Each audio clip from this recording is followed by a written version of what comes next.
brother. I'm sure some of you guys know who he is. Drake London. He's on the Atlanta Falcons. How to break off with people that are no longer in your village, in your tribe. So my moon sign is Pisces, so I be crying, bro. No. I be upset over it. I be in my feelings over it. No, I've definitely mastered the art of scheduling my emotions. All right, so wait, it doesn't mean scheduling? you gotta pencil it in. I gotta say Google Friday. Friday at 2. All right, we are fucking crying about this shit. Yes.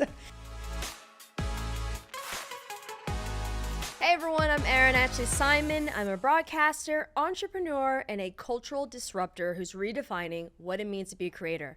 Welcome to Real Gems. Today's episode highlights the importance of community and how it takes a village for us to succeed. Join us as we speak to a creator whose relationship with their family and friends has helped to create a newfound success in their career. Today's guest is a woman of many talents, one being a professional model who has built up an influential face in the streetwear industry. But away from the runway, as well as behind the camera, she is also a hip-hop DJ and someone who owns their own clothing brand.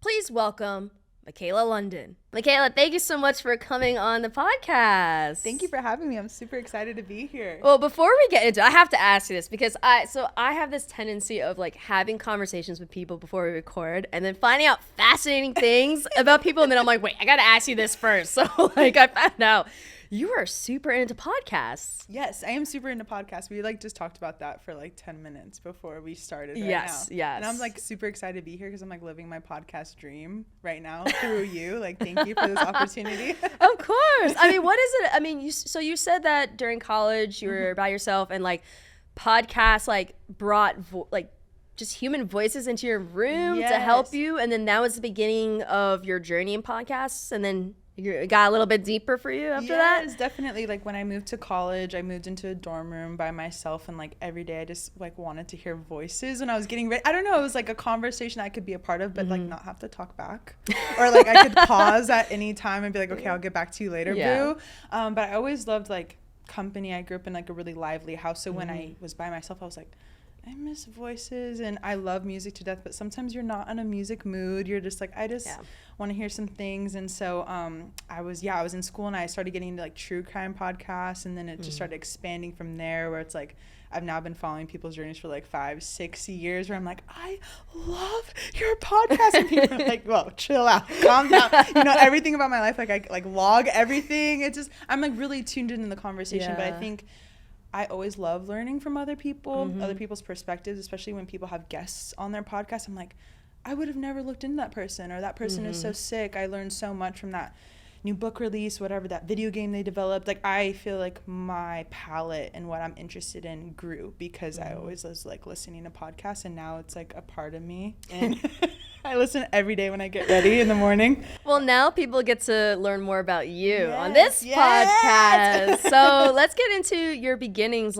How did you start? How did you get your foot into the industry? Because I know from someone I know, she used to do agency works at Wilhelmina, and she was just talking to me about how vigorous and how intense the modeling industry can be. So how did that even happen for you? I feel my story is pretty unique for the time it happened, but now we're seeing it happen way more often, which was I don't know, for me, really reassuring.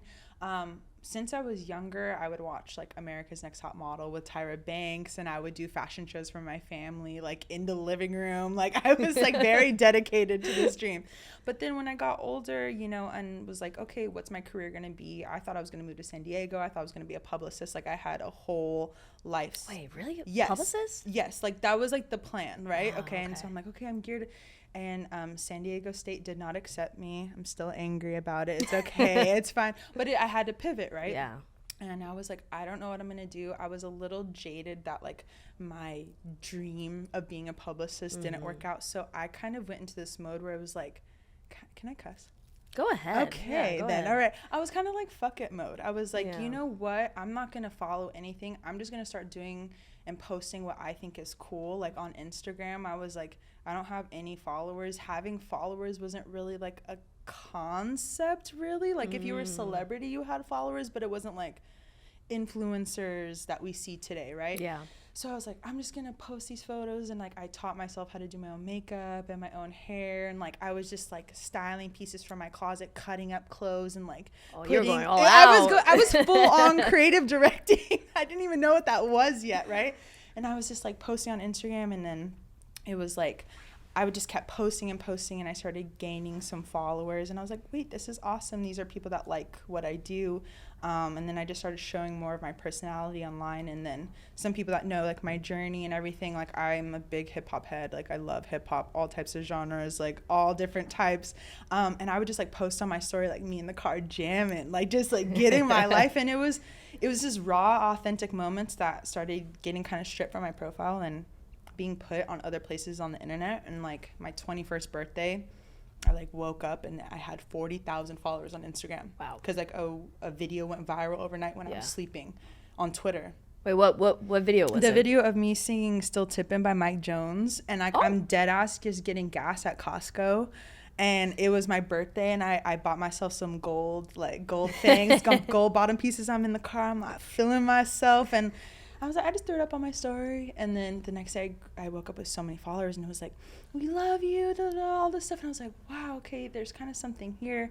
I really want to model. I don't know how to go into there. So then I took that, and I was like, okay, I'm going to screenshot my profile and I'm going to screenshot all these pictures, print out all these pictures, and I'm going to email like on my like college account, like, can these modeling agencies meet with me? I was like, I'm going to use my publicist mind to like reach out to modeling agencies, because like I have some strength. I got some followers. I got, okay, let's do this. And every modeling agency in LA like denied me. They're like, you're too Instagram-y. We don't really know what to do with you. I'm like, okay, that's fine. So I just kept doing social media over and over again. And then I started booking shoots from my social media. One of my first big shoots was for Nike. And I was like, hey, like, I'm not signed anywhere. Like, how'd you guys find me? Like, oh, like, you were wearing Air Force Ones on your Instagram. I'm like, you just look so cool. I was like, okay, so the game is changing. Like, I can be myself. I can wear what I want to wear. I can talk how I want to talk. I can look how I want to look. And there's going to be some opportunity for me if I just keep going. And I think I've just taken that and ran with it. And now it's like, okay, button up the machine, make it work for me, right? So it's like I'm blessed to have a modeling agency now. I'm with Slash now with like a talent manager. We just onboarded like a booking agent. Like there's a whole other thing that goes into it. But definitely for me, it's way more grassroots and way more like, I'm going to show you that you have to invest in me. And then now I'm here. So it's been definitely tough in my skin for sure, you know? Yeah. And so I think when people ask me now, how do I get into it? My answer is biased, where I say, put yourself out there first. Do the things you want. Don't go to someone, can you develop me? Do the things that you're interested in, because there's someone that's going to resonate with you out there that's going to love what you're doing. So that's a little bit about my story, my come up. I mean, that's a good come up story. And that just shows where it's like, don't expect someone to open the door for you. Sometimes you have to create your doors to open for yourself, because if you go to someone and ask them to develop you, then they have so much more control over your career versus you kind of establishing that for yourself and then really having the power to pick where you want to go. Definitely. And that's actually a good transition to the next question, because you obviously, that's not the only thing that you do. Like, you know, now you've been expanding, you've been building. So how have you been able to utilize what you've built in modeling to expand into other avenues for yourself? I would say in a lot of ways I've grown into being a sponge, where it's like when I go into different rooms and like these high production rooms with like so many different directors and stuff like that, watching how they move, watching how they talk, watching how they conduct business, and then applying it to myself. Like something as simple as like signing an email, like instead of saying like, all right, just your name, like best regards or something like that, just like adapting like what you're seeing other people in more professional settings do that you haven't gotten to yet. I would say one of those things is like being like a sponge in rooms and then applying it to myself, for sure. And, you know, when you're doing that, as you're applying some of this knowledge and information that you're getting, how were you able to, you took that information, you set the course for it, but when did you start to really see tractions when it came to you building and managing these other verticals, so like DJing and having your own collection and all of that? Because I think the reason why I asked is because, we all specialize and are known for one thing, right? But to then build it into a multi-hyphenate business, it's not easy. No, definitely not. That is so crazy. I just think because of my original attitude, like saying fuck it and being like, okay, I'm just going to post what I want, do what I want. I've applied that to other avenues where it's like, no, I don't have to box myself in and just be one thing that we've been taught for so long. Like when you're an actor, you're an actor. Why are you trying to be something else, an entrepreneur? And I just feel like we live in a space now where it's like you can be anything, you can do anything, you can be the jack of all trades, you can have this business, that business, and do this. And I think I was really intrigued by that because my attention span, low key. I'm like, okay, I knew that modeling wasn't my forever, my end all be all. And I would think I knew in the back of my head, I have so many other interests and things that maybe I just didn't have the opportunity to dive into when I was younger. But if I stack up and get this bread, maybe I can venture out into this. So I was always interested in clothes, right? And so that's when I put out my collection Mac Gear a couple years ago, a unisex clothing line, and we've had like different releases and different drops and stuff. But I've always been interested in fashion, like cutting up my own clothes and making my own stuff. But I was like, okay, I got a little money and I completely self-funded that myself, right? And then to DJing, it's like, okay, I love music. How do I get better? Utilizing YouTube, investing in equipment and stuff like that. And people think these things happen overnight. Someone just is like, oh, I want to be this now. And it changes immediately overnight. It's like kind of convincing yourself like, yeah, I can do this, right? Yeah. And I can do this. And having that support system around you, I think is genuinely the most crucial thing for sure.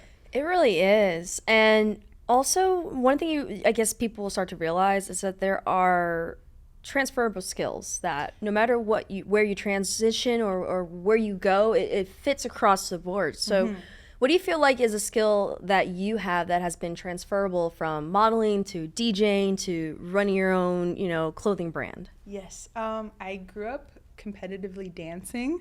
So I'm like trained dancer, like hip hop, ballet, all the things. And I was on a team and we would like compete all around Southern California, all this stuff. So I feel like that molded me not only in having like confidence in myself to go on a stage and maybe talk in front of people, but teamwork, making sure you're matching with your team, you're showing up on time, you have all of your costume, all of your stuff coming prepared, how to take direction from a coach or a leader, an authority figure, also having camaraderie with your sisters and your sisterhood and being like, we're on the same team at the end of the day. And if there's beef, all right then, but we still got to go perform, sis. So we'll put that on the back burner for later. I think it taught me a lot of like maturity skills and discipline, huge, that I use all the time. I always say that, like, dance helped me with modeling, dance helped me with my musicality with DJing. Dance has helped me get the confidence to even go up and just like go into a room with people you don't know and still be yourself. I have to say from my experience, 'cause I played soccer competitively. I played soccer from like 3 to 21 years old. Okay, and that's amazing. I feel like discipline was probably the biggest thing. Like, because there are times where I didn't want to go. Like, I'm sure with you, like, you don't want to go and do it. You don't want to go train. You're just like, oh my gosh. Or same my with friends aren't. Why do I have to go? Yeah. Or it's like you have people on your team that you don't gel well with, but like, listen, we gotta win. Like, we gotta do this. Exactly. Whatever you have against me, keep that off. Let's get the job done. Or even like politics. I played soccer too, only until high school. Oh, you did? Wait, what position? I was tall, so they would make me goalie. Damn, of course. Defensive player or something else. But even just knowing like politics of like, what team are you gonna be on, and what coach likes what certain player, things that you don't really realize go into life and navigating jobs and everything in the industry now. It's like, okay, knowing that the politics aren't personal. Yeah, the politics of it are not personal. Yeah, and even if there is some personal aspect, is usually what I like to say, it's the projection of that other person. Absolutely. And it's not necessarily you. Yeah. And you can't take it personally. I know it's easier said than done. I know it's easier said than done, but like, I think what really helps is when you have a support group and when you have a village around you. So, my mom has helped me really navigate my career. Yes. She's a businesswoman and she really taught me all these different things, like, hey, a no is not never, it's just not now. And like all these other philosophies that I think has really helped me to become a better business person. Yeah. And I can't lie. Sometimes when I take it personally, I'm like, Ma, like I gotta, like I need a vent. Just listen, please. I don't want advice. I just want you to hear it. But it really does take a village and a team to succeed. So when it comes to you, how has your village / support group helped you achieve your goals? Oh my gosh, we're very like tribe mentality. I would say me and my family are super close. I'm really close with my parents. My parents have been together since they were 14 and 16 years old. And I have a younger brother. I'm sure some of you guys know who he is, Drake London. He's on the Atlanta Falcons. So that in itself is like, we're best friends. Me and him, my own brother, my own sibling are best friends. And just seeing how much my parents rode for each other, loyalty, and just always pouring into us, like no matter how much they had to work or how much they had to sacrifice, still showing up to my brother's football games, still showing up to my dance competitions, still being there for us. And more than anything, family, is more important than any of your accolades, any amount of money you make or whatever. If you don't have family or your tribe or people that love you, it's who do you share it with? Yeah. And that's just the biggest thing for me. And I know my cup gets filled when I'm around people that love me and I love. And I feel like that's why I have so much love to give, because I know what it's like to be truly loved and supported. So I think it's like my superpower in a lot of ways. And I just try to spread that energy to people. Like I always, since I was a little girl, not only being told you did a good job, but like good job for putting yourself out there and believing in yourself, because I believe in you. And people don't hear that. Yeah. People do not hear that. So it might seem like a little thing to me, but it might be a huge thing to another person to be like, yo, I believe in you. What you did was sick right there. Keep going. Yeah. They take that with them. I've just been blessed with like copious amounts of thank you. So I try to give that to others as well. Yeah, I'm the same. My family is very tight-knit. Yes. My mom is like one of my biggest supporters, and I have an older brother, same thing. Yeah, always supporting me. It's funny though, because like my mom she's like very protective though. So if she sees something, she'll be like, "What was that?" Da, da, da. Like That's mom's her baby. Yeah, my mom is Puerto Rican, Black, and a New Yorker. I'm like, watch out, don't play with her, because she'll be coming. But no, she's really great. She really taught me everything, and kind of like what you were saying. Like I'm the same way. I tell my friends I'm proud of them. I tell my friends I love them, because like you were saying, we don't know what other people like. They may not hear those things, right. And sometimes those little things can really change people's lives. I always try to. This may sound so cheesy. I try to live my life with love. Yes. Love for myself, love genuine. For people. Yes. Just try and share as much love. Now, I tell people, don't get it twisted. I keep it real. Okay, yes. But keeping it real doesn't mean that it has to be a negative thing or a bad thing, right? We're human. Right. We got your kindness is not weakness, which a lot of people mistake it for, right? Oh, it's actually your superpower. Tell all us, the time. Ashley, how have people mistaken you? It's hard too, because it's like, I've gotten better, because like I'll be honest, I had to go through therapy to really like learn how to like be firm in my boundaries. Yeah. Because growing up, I don't know, like I was just so kind, but I would get trampled over. Is it like people pleaser tendencies? I know I've been working on Probably. that too. I gotta lie. I definitely had that codependency, all that stuff. I don't have it no more. But I definitely had that. But I also think too, it was like I deal with anxiety, so it was the anxiety of confrontation. Definitely. And I'd rather avoid it. That was before. No. But everyone grows in their own ways, and everything is like a medium of like I'm not confrontational either, but you have to like sometimes address certain things so it doesn't get swept under the rug and then build up over time. But we're young women and we're learning. We are. It's hard though, because especially in our business, we have to sometimes switch that, flip the switch and be like, no, or I'm not going to tolerate that. And it really, I want to say it goes against who we are, but it's something that we have to learn how to do and like step out of our comfort zone to do. Exactly. It's like, I don't want to be taken as a bitch because I'm saying this right now, because if a male said the same thing, you guys would just be like, okay, but I'm so worried about how I come off, and I want them to still like me, and I don't want, all the things. I feel you on that. My mom's rule, she always tells me, is like never cry in front of them.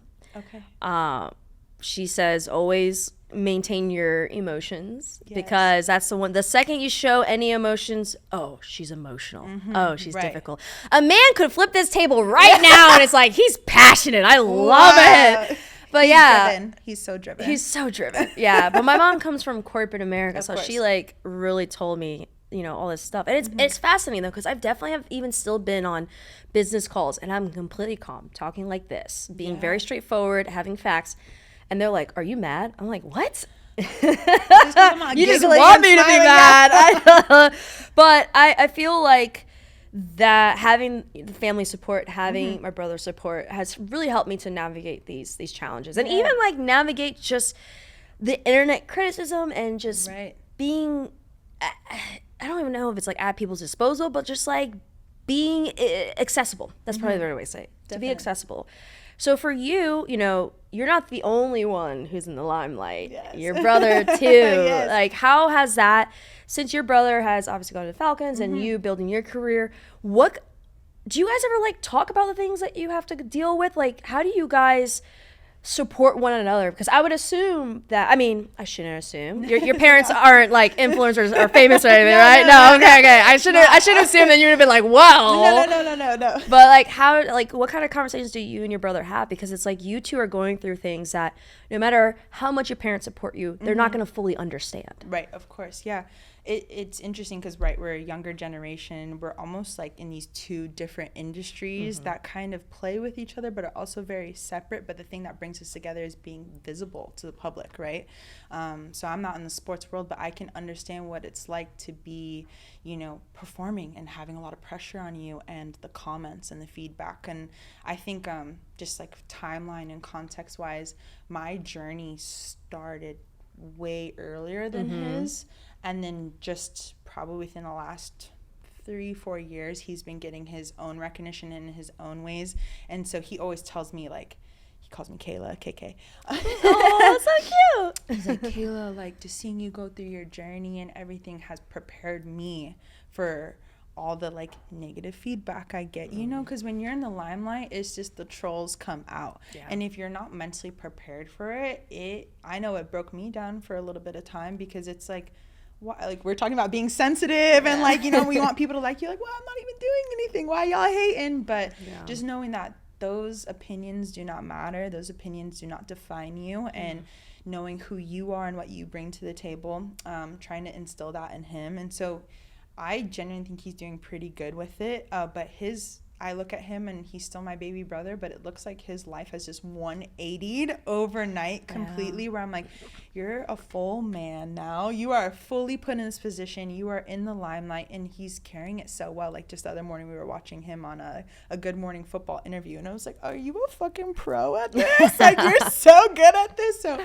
we just have little conversations like that. But I think the biggest one was when we were younger. My parents definitely went out of their way to provide for us. They were definitely like working a lot, and me and him just really spent a lot of time together, both of us by ourselves. So we have this very deep bond. But I think just like the no judgment of like all the little things we said we wanted to be or have, it was like, yeah, you can do that for sure. And I just like flash back to when we were little and being like, I was like, I want to be a supermodel. He's like, I'm gonna be in the NFL. And it's like, that shit's here today.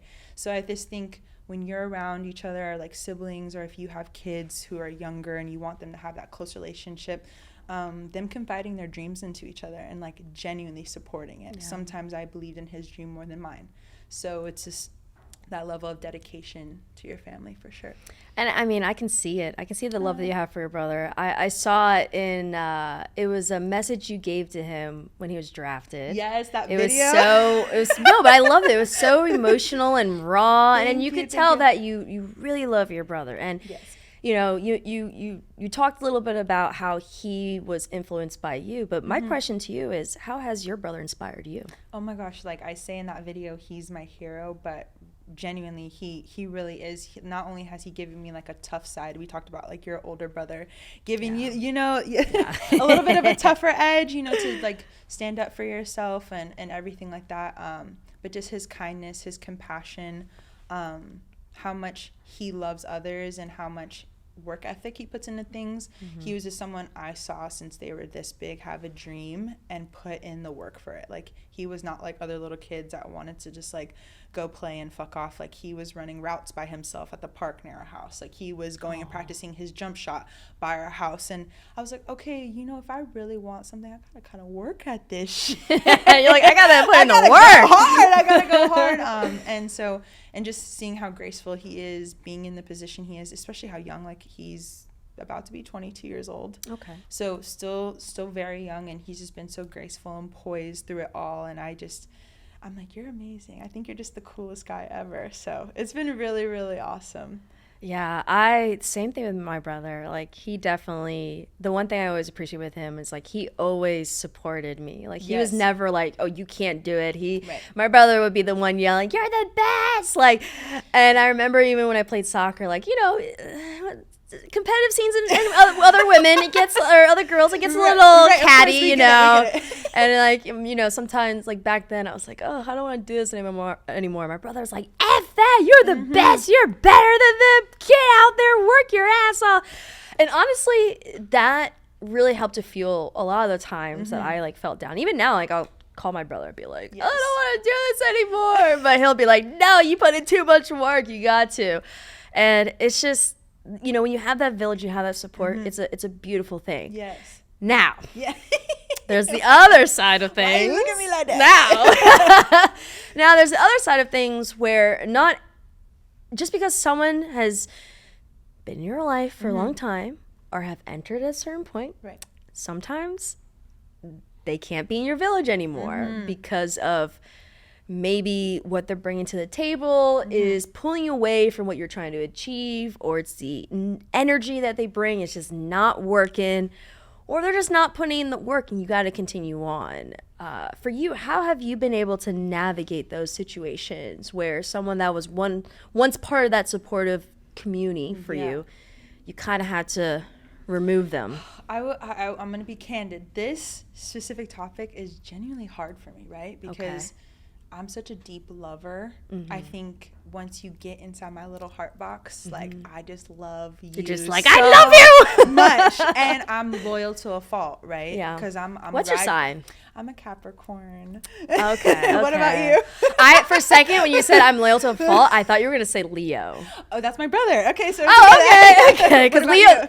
So I'm an Aries. Okay. And my brother is a Leo. Okay. We love. Okay. Yeah. Fire sign. Yeah. Let's go. What are your signs? Oh, yeah. You're fire. Okay, nice.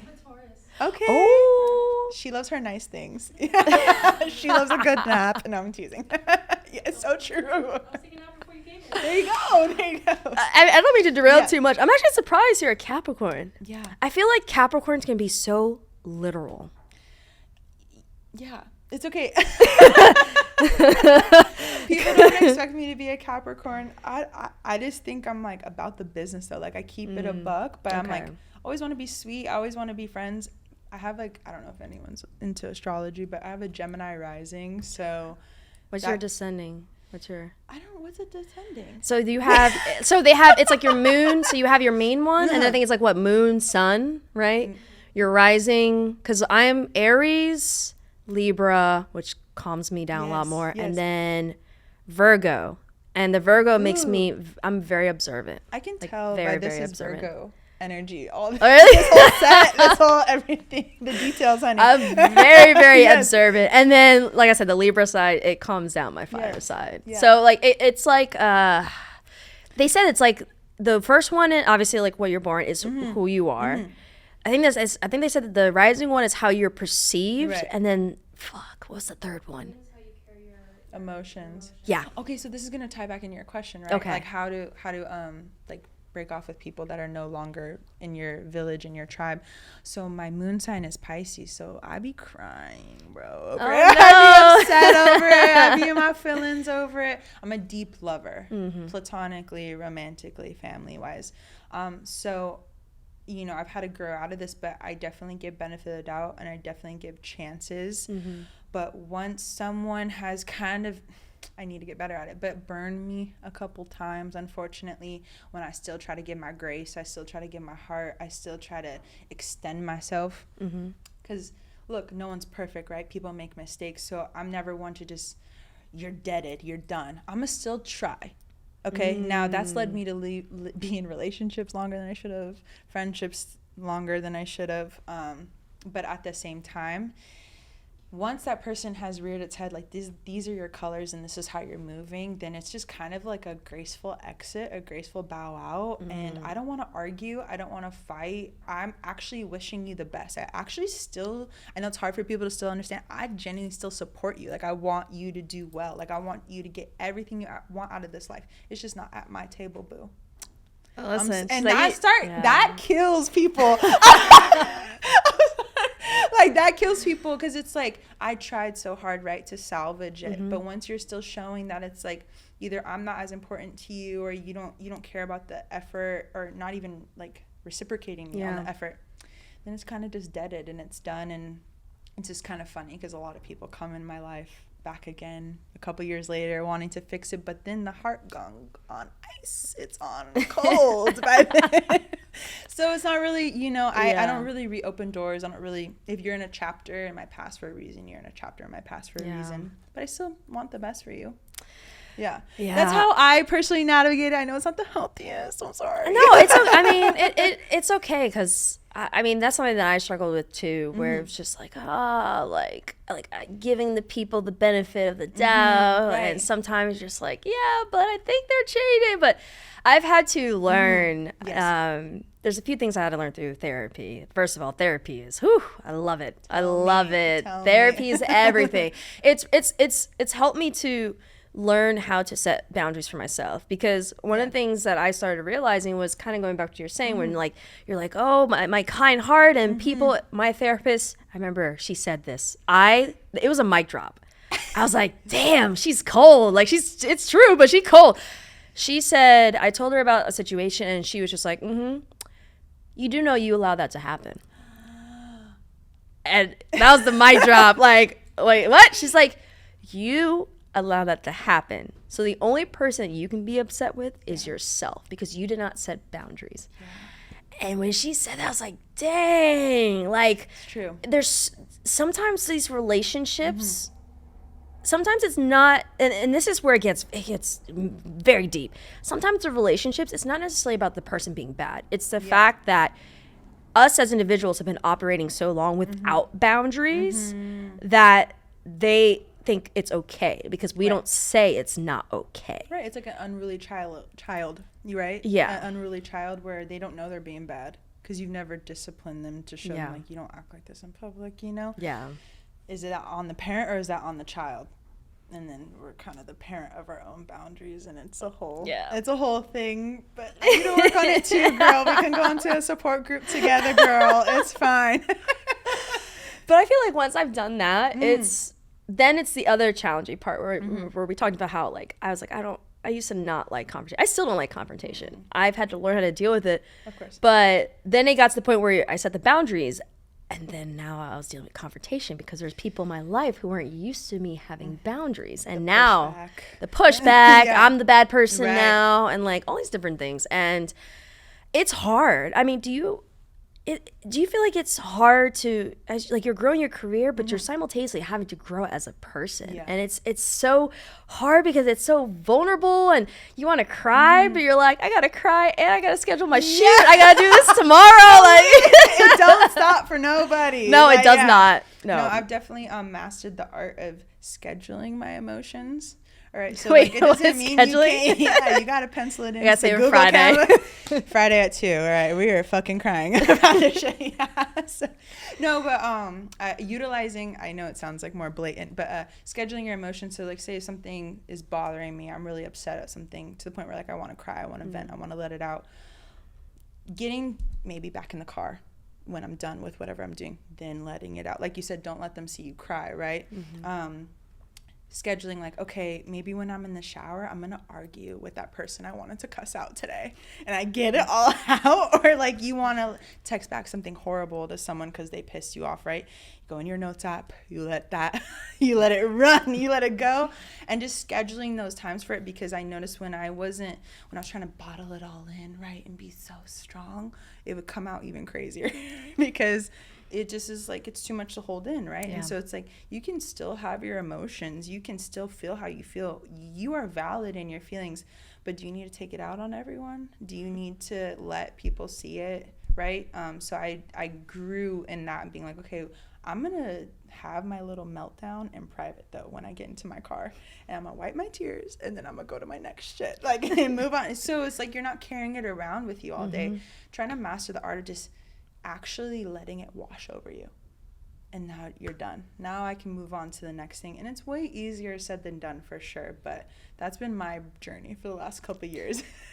The power of letting go is... So if you see me crying on the 101, mind your business.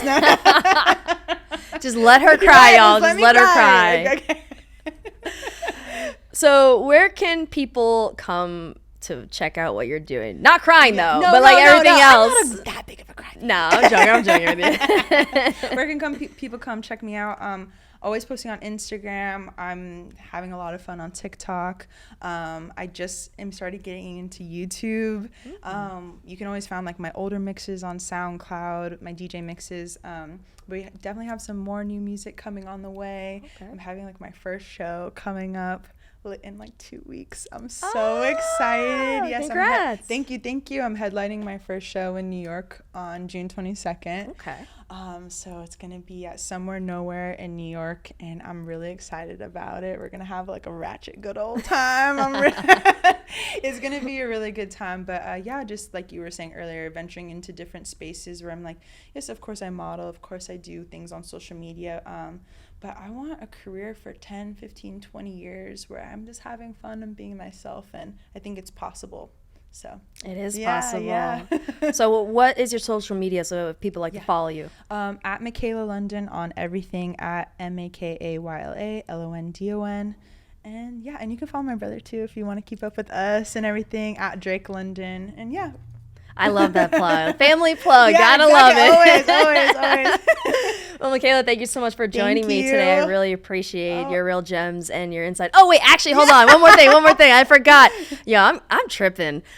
We always end the show with this one thing. Yes. What's the one advice that you want everyone to walk away with? What's the one real gem that you want to drop? My real gems for Miss Erin Ashley.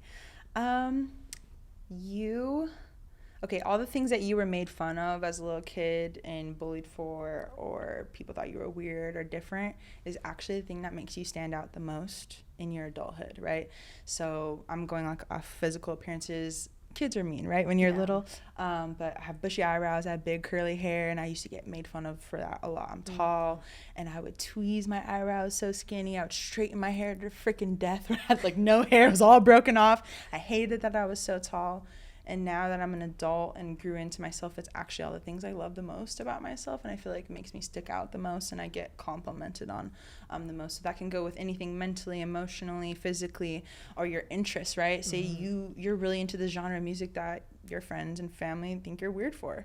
That is your superpower, though. And you know, when you're going to grow into the space that makes you unique and special and stand out. And so all the things that make you different are actually for you to grow and show other younger kids that they can be like you too. I love that. Also, I have the same thing with my eyebrows. I'm just happy I can grow them. You have good eyebrows, girl. You. Well, Makayla, thank you so much for joining. I really appreciate you dropping all the amazing gems. And thank you to all the viewers who are tuning in. Let us know, what is your favorite gem from today's episode? Drop it in the comment section. Also, can't forget, you got to like, follow, and subscribe so you can stay in tune with all the amazing guests and their journey. And if you like Makayla's episode, well, we have another great one coming up shortly. Until then, my name is Erin Ashley Simon, and I'll see you all later. Boom. Killed that shit.